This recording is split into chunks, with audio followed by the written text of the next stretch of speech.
Congress. Shahid, thanks for being here with us. So glad to be with you. Shahid for your reference, but don't sweat it. It gets mangled in a million different ways. Sorry about that. It is late here in Chicago. No worries. Thank you for accommodating me on the time. Yeah, and thanks for taking the time. We wanted to talk to you about a host of issues.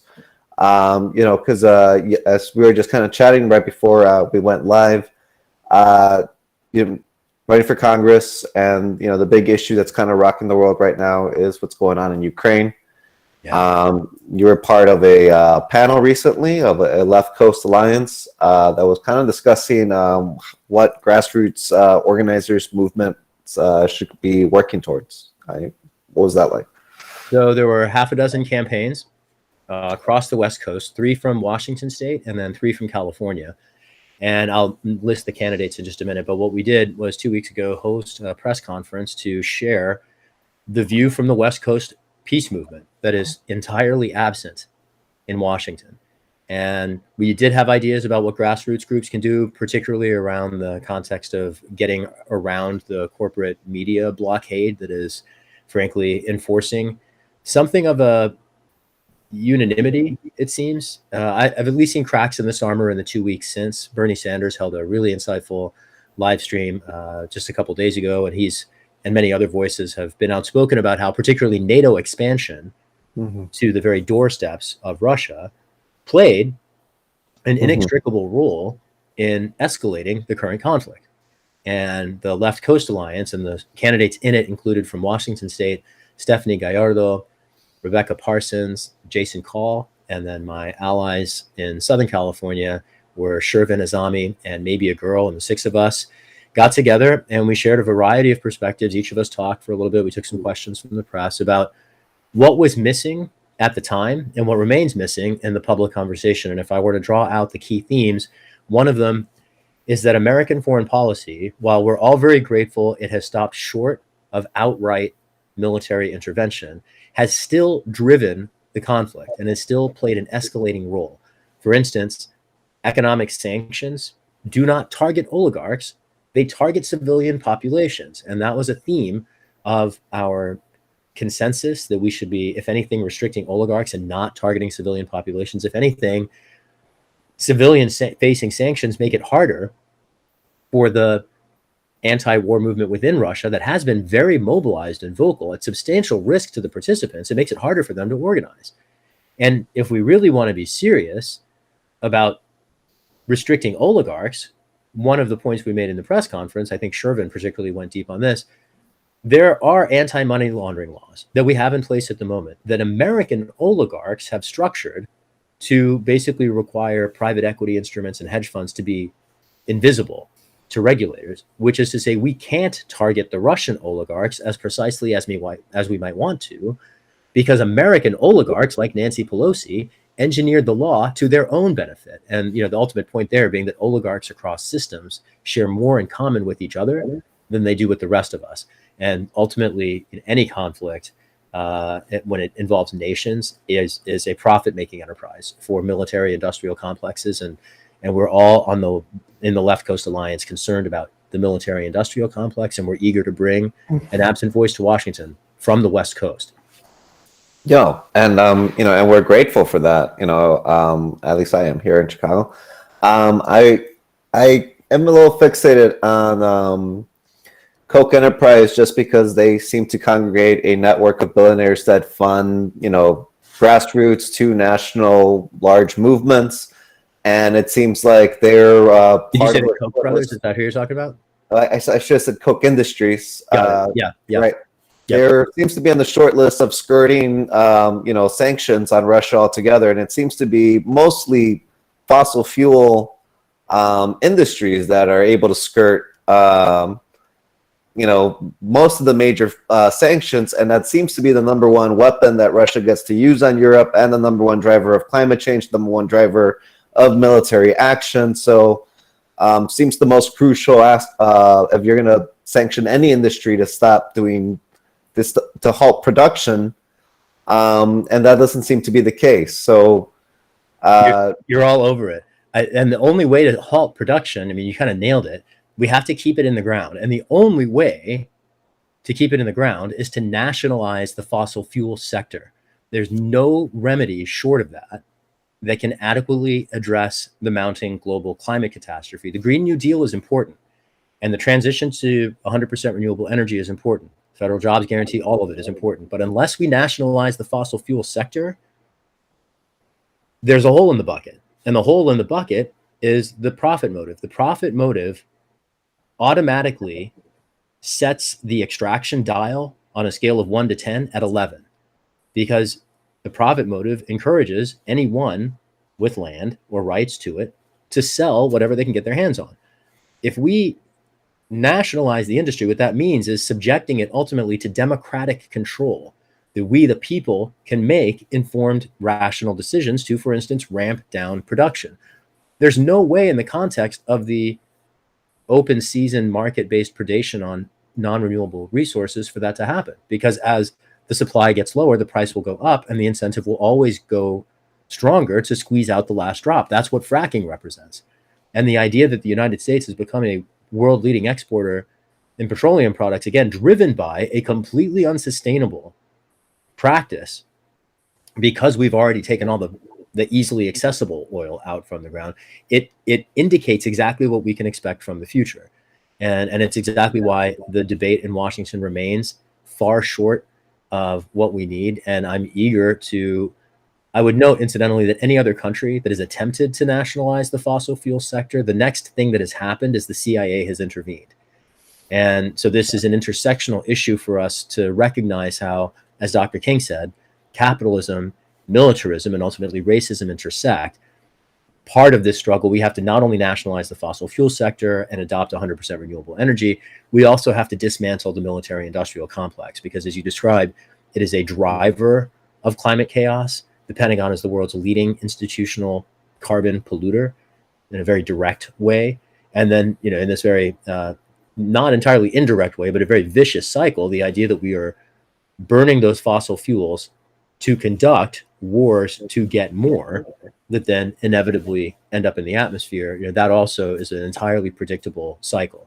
And you could not, frankly, engineer a process that was more devastating to life on this planet if you tried. And the idea that we have been doing that in the name of what we call national security is preposterous, because nothing about the military industrial complex advances U.S. national security. It advances the security of a set of weapons contractors and a set of unaccountable government agencies, but it absolutely does not advance the security interests of the United States of America. And that's been true from one theater to the next, and it's true again in Ukraine.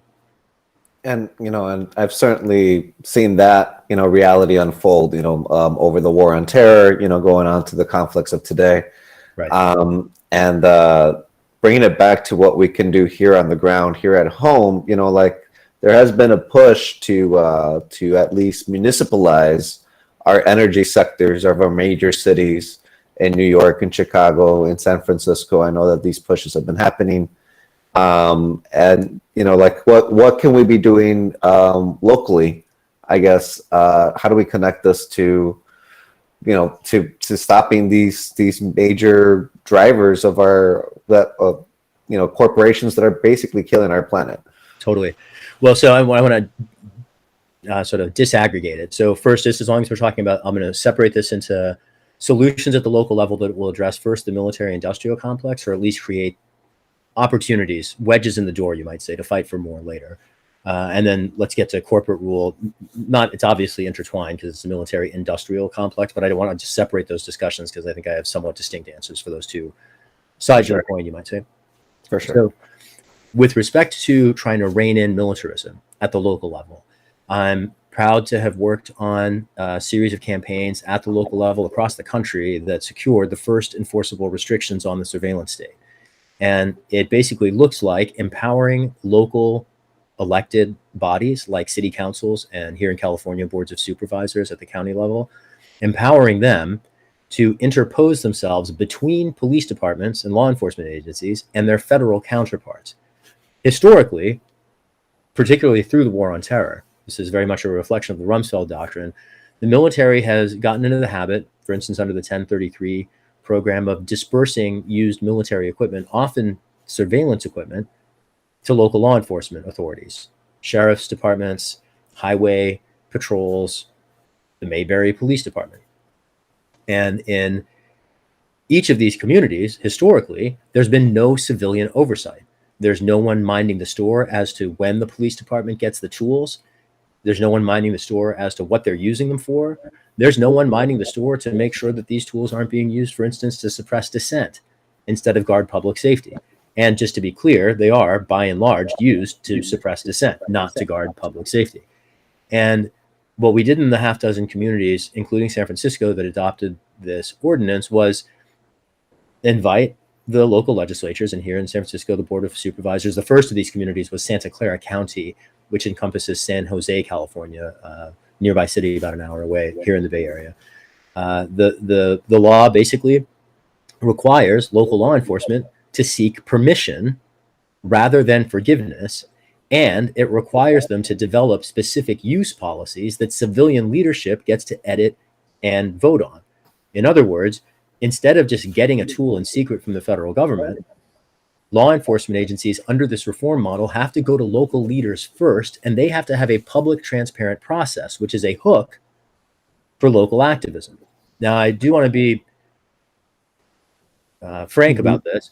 In many of the communities where we've established this foot in the door, this process requirement that was explicitly envisioned as a gateway for future activism, the activism that we would hope to fill the breach has been less active than we might wish. And the idea that in these communities, law enforcement is seeking permission, but the boards aren't hearing from constituents to say, no, we don't want these tools in our neighborhoods.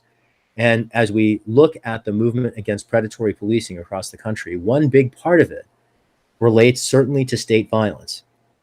Another part of it that people often overlook is this movement to restrain surveillance. One reason that it's so important is that in the battle against police surveillance, we stand at an intersection of several struggles. One of them is the battle to restore sanity and end the corruption of the military-industrial complex, because these are all cash cows, ultimately, right? Whether it's local police departments buying shot spotter devices, which are audio listening devices, whether it's them buying Stingray devices, which monitor cell phone networks, or automated license plate readers, which allow them to basically geomap people in real time with a historical record, whether it's aerial manned plane surveillance, which was happening in Baltimore. All of these different tools cost money, and they are basically cash cows. And the fact that it is profitable is why it happens. It doesn't happen because there's a security benefit or a public safety benefit. It happens because it's a way for some people to make a buck. That's exactly what Eisenhower told us to fear in 1961 when he said the military-industrial complex would threaten our rights and liberties. He didn't spell out police militarization, but he was like Babe Ruth pointing at the right field fence. Right. And here we are. Moving off of the military-industrial, and I would just shout out that model as a reform pathway that people can take. And another, and one essence I should note there is that it doesn't require a left-wing perspective. Plenty of people who would identify, for instance, as a libertarian, or even conservatives who believe in good government and checks and balances and transparency, have rallied around these reforms. So these are transpartisan limits on a bipartisan military-industrial complex at the local level where we, the people, still have influence.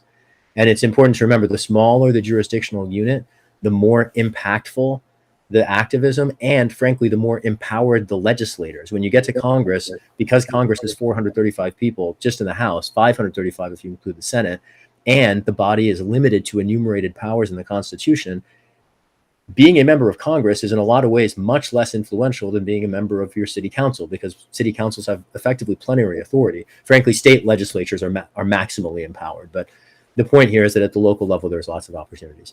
When we look at corporate rule, divesting from the fossil fuel industrial network is a big opportunity here, and cities across the country have started doing this, divesting from fossil fuels in their, for instance, pension funds and their city general funds, right? Public banking is a further opportunity here to take that a step beyond divestment. There's opportunities here, not just in policy reform, but particularly I want to draw the lens as we talk about fighting corporations to labor unions. There's two fronts of this struggle. One of them is really exciting at the moment, and I'm excited to reflect on the vast momentum across the country among workplaces that are organizing thinking about the Starbucks, for instance, unionization campaign that's been sweeping the country. I'm very proud of some volunteers on our campaign who've been very active on that front, particularly in the Central Coast in California. And the other part of the struggle, though, that goes unnoticed, because let's forget the because, I'll just get into what it is.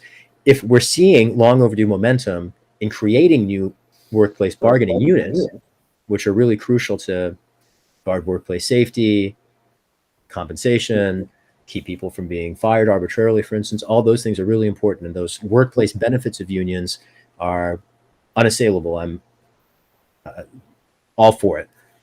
At the same time, I've seen union leadership across the entire sector become beholden to the corporate Democratic Party. And this is true from the police unions and firefighters unions all the way to SEIU, for instance, SEIU, Service Employees International Union. Right. They organize particularly low-wage workers. And they recently, about a month ago, announced their endorsement of Nancy Pelosi's re-election campaign. This is an oligarch who's grown fantastically wealthy in public office through congressional insider trading, putting her private stock portfolio before the public's interests, funding every war for profit in the last generation, instructing Congress to ignore the movement for Black Lives after the Michael Brown uprising in Ferguson. This is someone who's derided the Green New Deal, blocked Alexandria Ocasio-Cortez from the committee assignment where she could have had a chance to develop it into policy, someone who's repeatedly engineered tax breaks for the wealthy while freezing the minimum wage for over a decade. That's the figure that SEIU endorsed without a debate process of any kind in which its rank and file could have participated. Yeah. So a bunch of rank. Sorry, I know I'm just rambling. I'll be quick here just to sum up this. No, you're I'm tracking, but go ahead. I appreciate that. So then a couple of the SEIU rank and file who got invited to the Zoom announcement of Pelosi's endorsement reached out to us and said, we are really aggrieved that our union is running around, first of all, making endorsements without the rank and file getting to participate. And then second, endorsing a corporate oligarch who's done nothing but undermine the rank and file's interests. Yeah. And the battle for workplace democracy has to also occur within unions. It's not just a struggle to form collective bargaining units. We have to take democracy into the union labor movement itself, because as long as labor is rolled by Wall Street and doing its bidding, it's going to make it really hard for the working class and we, the people of the United States, to shrug off a bipartisan corporate yoke. Labor is the key to making it bipartisan, and it is the key to ending the bipartisan aspect of Wall Street's co-optation of Washington. Yeah.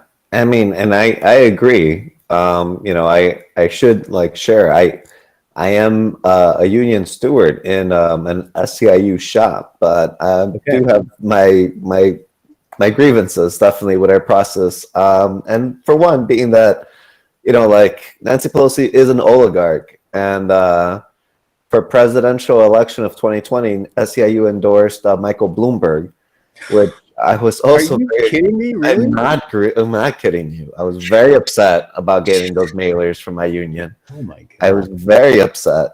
Of all the unions, right? I mean, firefighters, maybe, sure, whatever, cop unions, okay, maybe that makes sense. But SEIU, come on, none of those people have ever stood for the rank and file in any way. And I guess that they sought Michael Bloomberg sought their endorsement. I guess was a cash cow, to your other point of the military industrial complex and these police shops playing with toys and playing with budgets and getting things that are going to make our lives miserable and someone else's wallet fat. I mean, that goes a lot of ways into union politics, unfortunately. And that's the system that we have, though. To your point, though, there are reform systems that you are pushing, and that you're explaining that ways that we can democratize our union. I'm still working within our union to work with other unions and make these coalitions for progressive social issues instead of sticking to contract stuff. But I have to bring it back to electoralism. and how do we make it work, for the movements that we need. To your point, Nancy Pelosi is an oligarch. She's fought against the increase of minimum wage. She has withheld, she got her start pushing single payer, and she's been a detriment to ever happening. Right. She stopped progressive members of our Congress from really reaching the masses and making the impact that they could be making on policy, to kind of like keep corporate donors placated and keep that money flowing without interruption.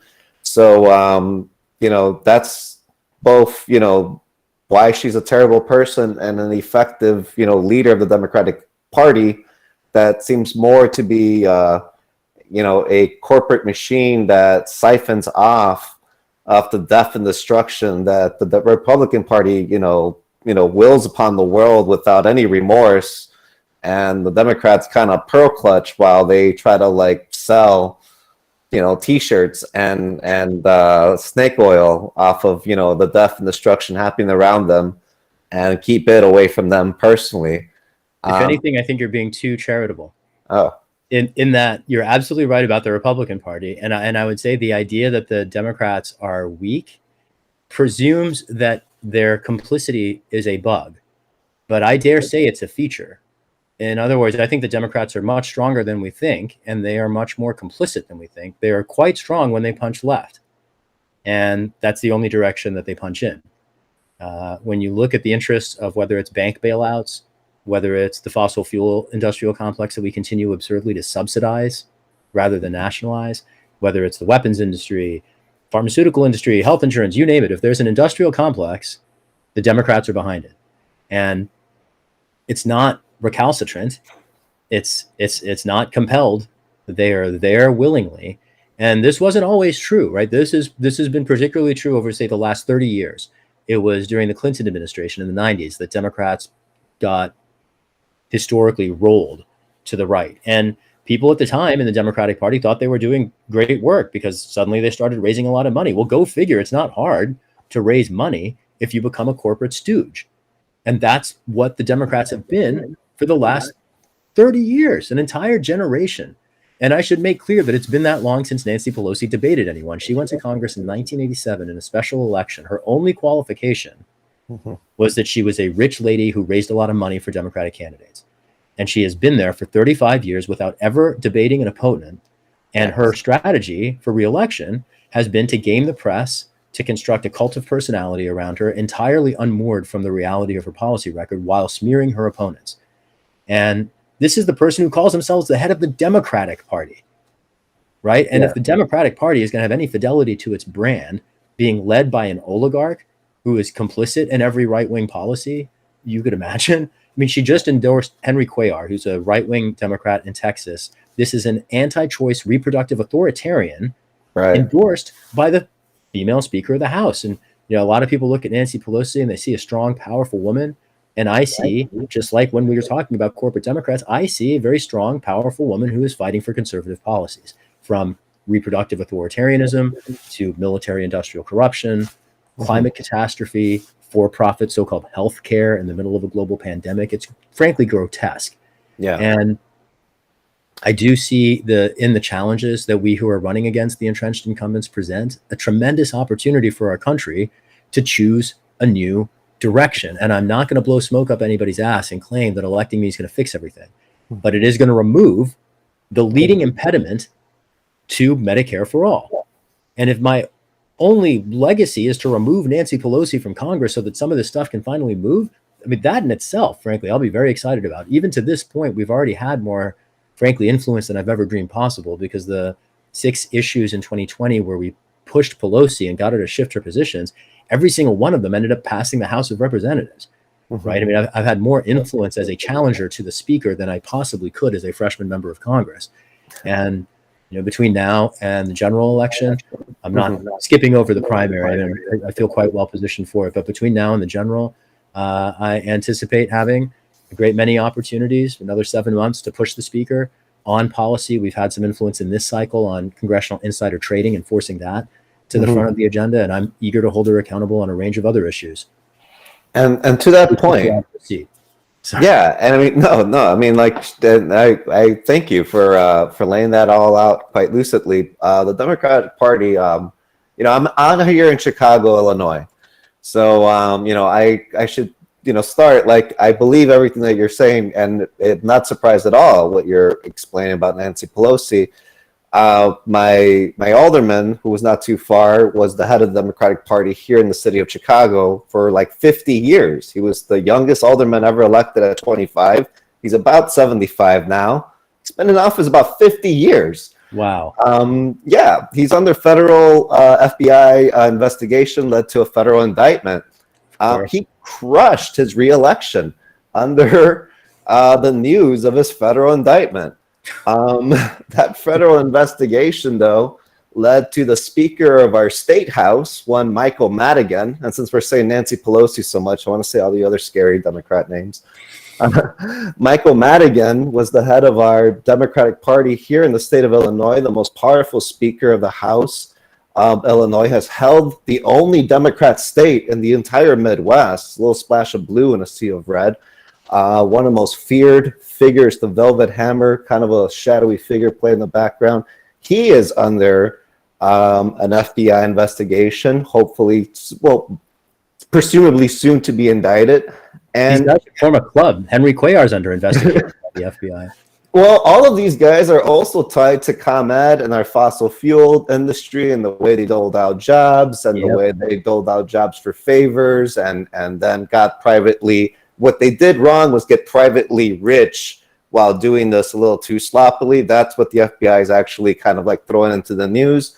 But all of that kind of coming out is not shocking to the Chicago establishment. It's not really going to play in our local election as much because it's presumed business as usual. We're the state that threw a governor into jail and, he got out with a Trump pardon.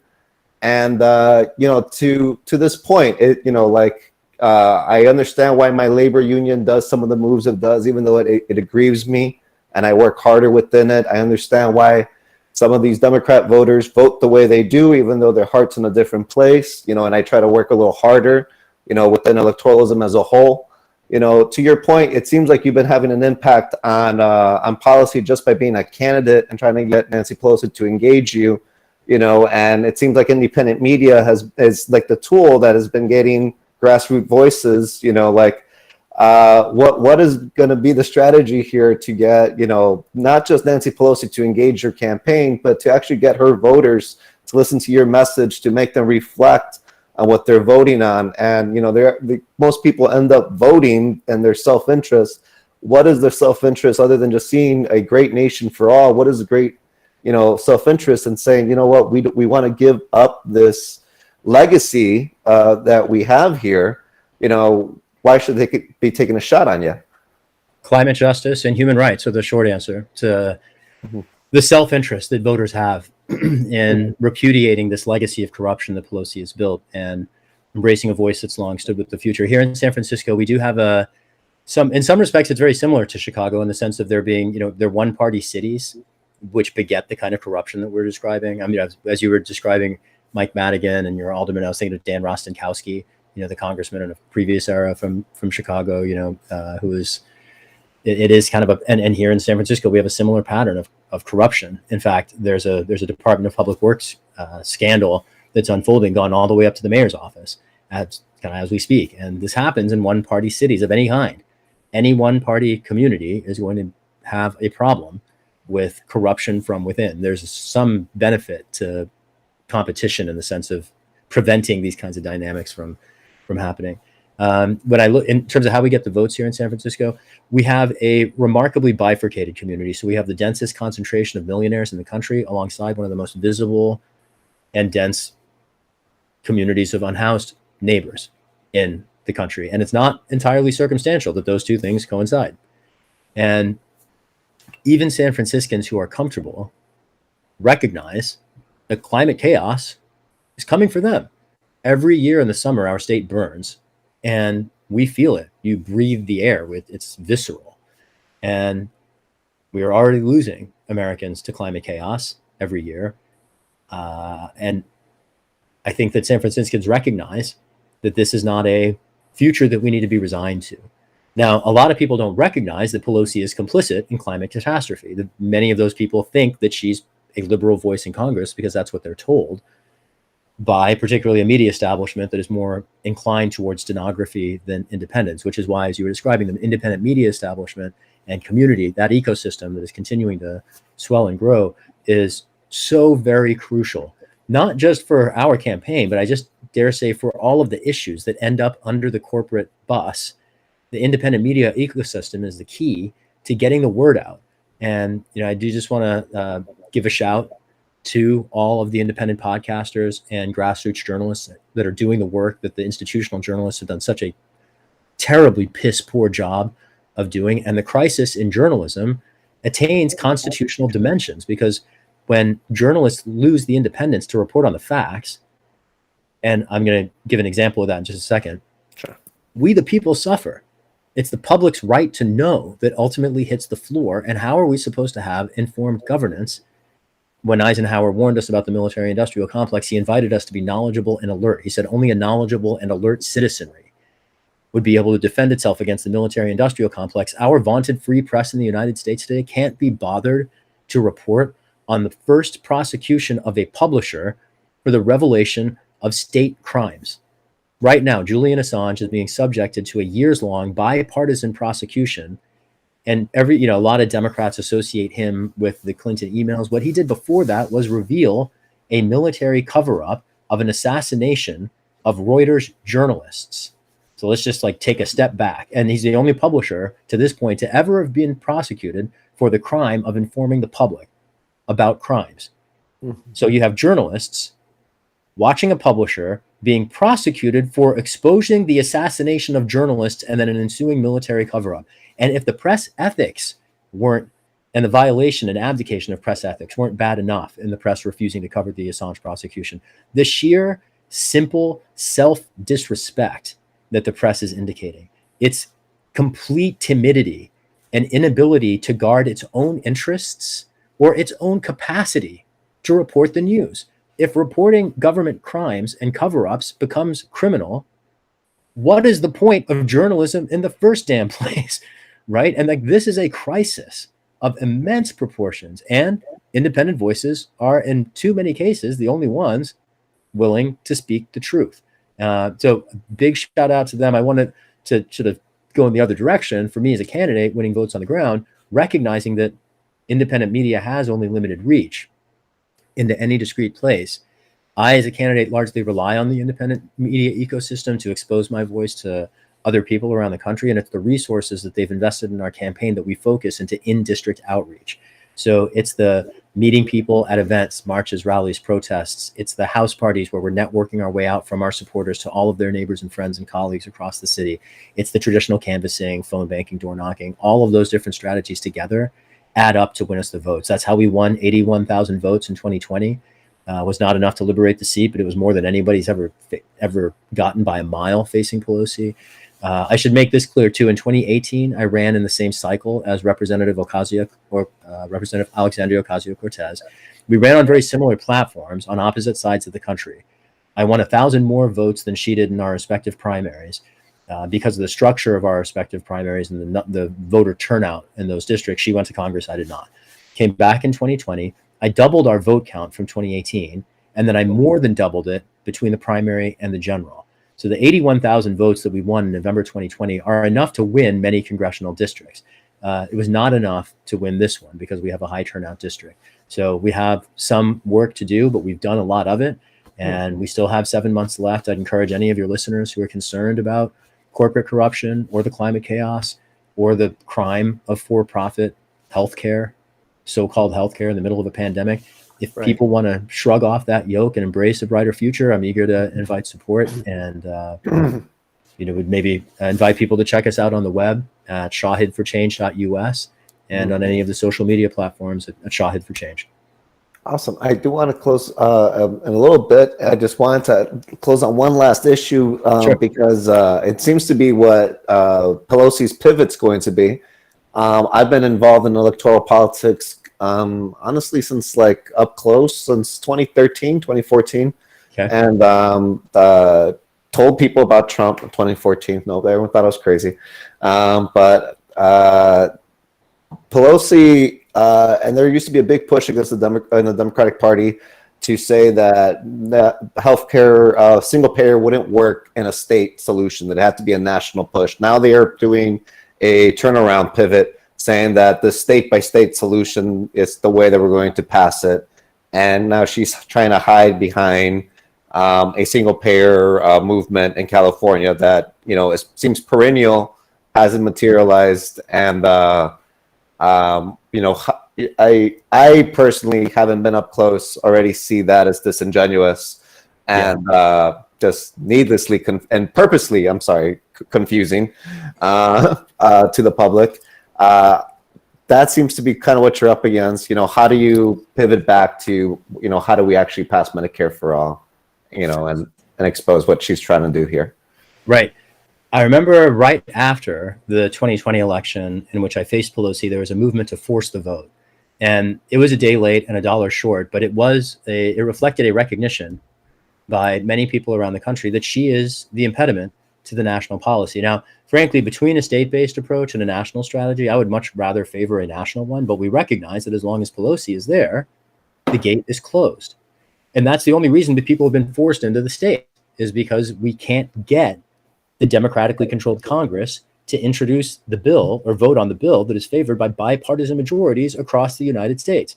And as long as we're talking about this, it's worth noting that not only have we suffered more deaths than any country in the world from the COVID pandemic, particularly due to the fact that we are the only industrialized country in the world that denies healthcare as a human right, but this level of medical debt that is sweeping the United States right now is staggering.